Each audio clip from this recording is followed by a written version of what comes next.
From KUNC and the NPR network, this is In The NoCo. I'm Erin O'Toole. Manipulating the clouds to make it rain or snow. It sounds like the stuff of science fiction. But the technology behind cloud seeding goes back to the 1940s. And the science behind it got some attention recently when lawmakers ordered the Government Accountability Office to look into cloud seeding as water becomes a more precious resource in the U.S.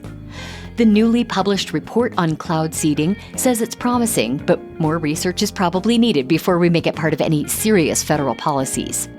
That got Alex Hager, KUNC's in-house water reporter, thinking about how cloud seeding might affect what's probably the biggest water story in the nation, the drought-stricken Colorado River.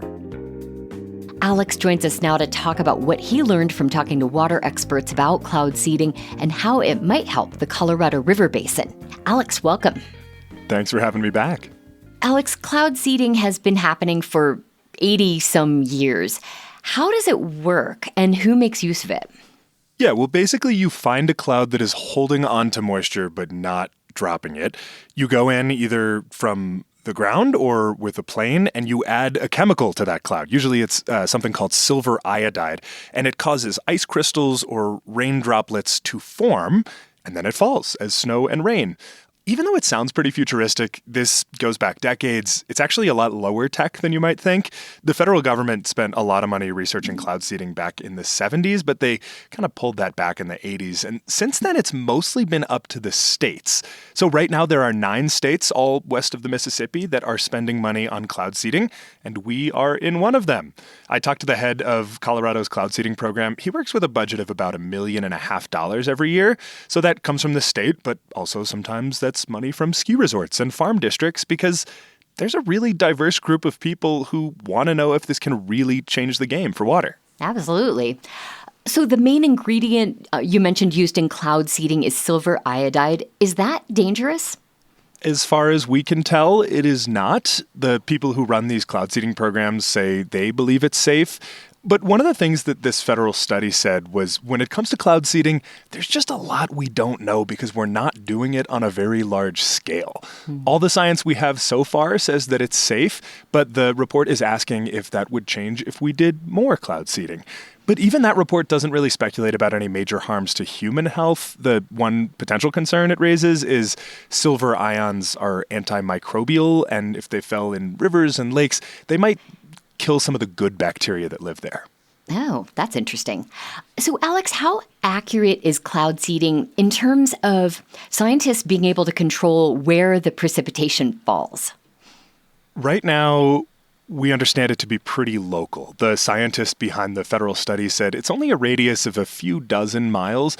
So you can think about cloud seeding as something that might be able to add snow around one ski resort, but not an entire mountain range. Like we said up at the top, there's pretty limited data on cloud seeding. But there was one study back in 2017 that found one round of cloud seeding added just 1/10 of a millimeter of snow to an area around 900 square miles. That might sound like a lot, but just for some context, that's about 1/3 of the size of Larimer County, where I live, where Fort Collins is. Huh. Well, I can think of some Colorado ski resorts that would like to make it snow more often.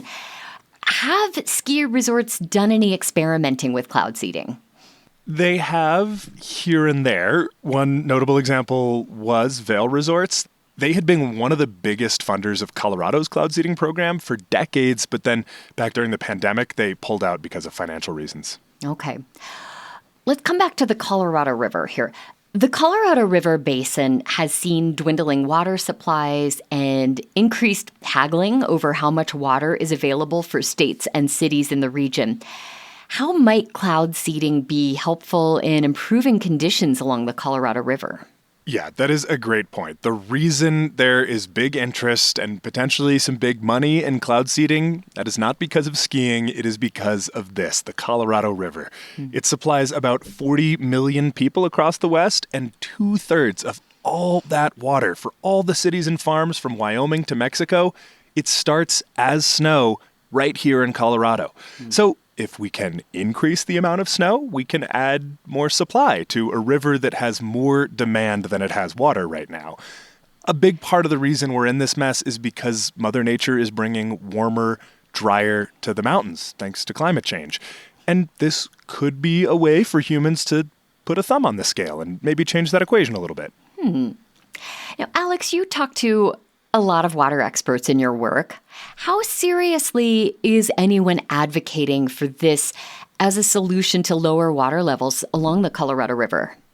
Look, there are important, smart people that are taking this seriously. They're backing their belief in cloud seeding with millions in state funding.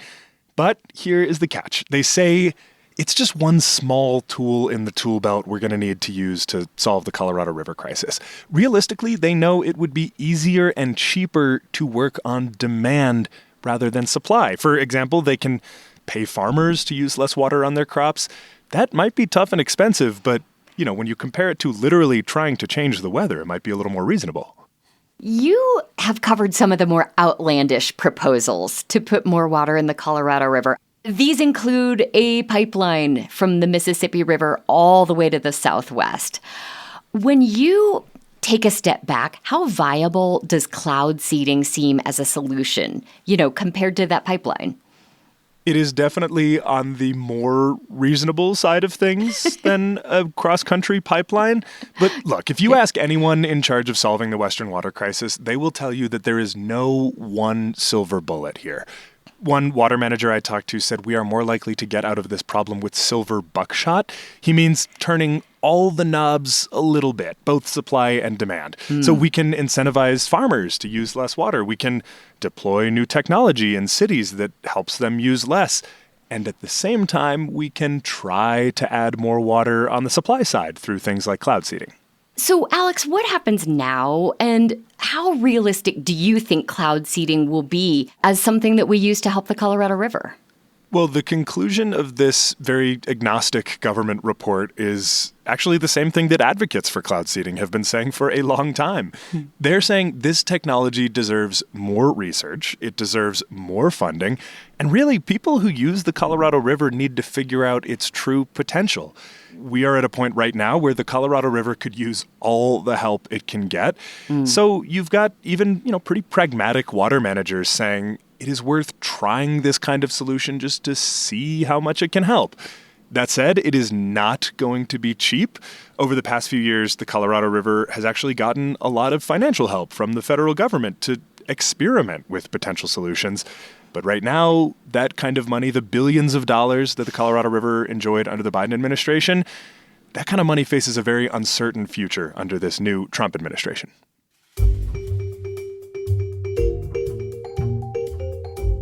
Alex Hager is KUNC's water reporter. He recently wrote about the possibility of cloud seeding to make it rain or snow in the Colorado River Basin. We'll put a link to that story in the show notes and at KUNC.org. Alex, thanks so much for speaking with me. Always a pleasure. Thank you.